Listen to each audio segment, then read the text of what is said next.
With the season fast approaching, every team has 1 or 2 games circled on their calendar as they get ready to go, with pressure building for both Oklahoma and Oklahoma State.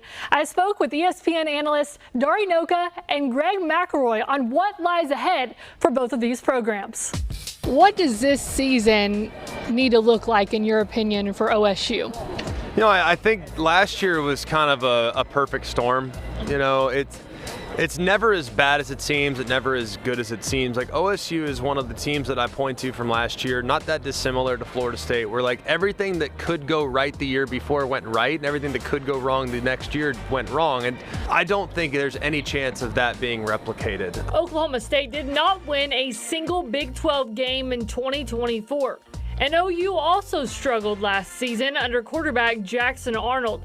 Now he's at Auburn, and Dari Nowkhah thinks Arnold's return to Norman is the Sooners' most important game. I really believe Auburn is the one.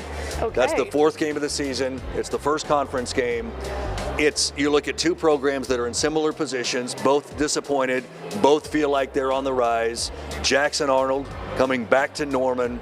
I feel like while the Michigan game will be a really good measuring stick week 2, the one they cannot lose is to Jackson Arnold and Auburn at home to start conference play. And the next big challenge for the Sooners, OU Texas. When you talk about OU Texas, though, it is such a great game, but now you've got 2 different quarterbacks behind center. What is the matchup going to look like with Manning versus Mateer? I think Texas is going to be really good. And it's not just Arch, who I just kind of want, let's let this play out a little bit and let's see what happens at Ohio State in week 1. But he's got receivers all over the field that are going to be a matchup nightmare. It's the skill guys for Texas against the defense of Oklahoma that ultimately will determine that game.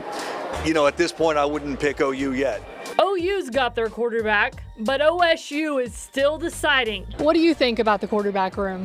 Regardless of who they go with, because we don't know enough about either to really say what they're capable of or what the offense is going to look like with them at the reins, I'm really optimistic about the coordinator that's calling the plays, and Doug Meacham, because Doug Meacham's had running quarterbacks, he's had passing quarterbacks, he's had great success pretty much everywhere he's been.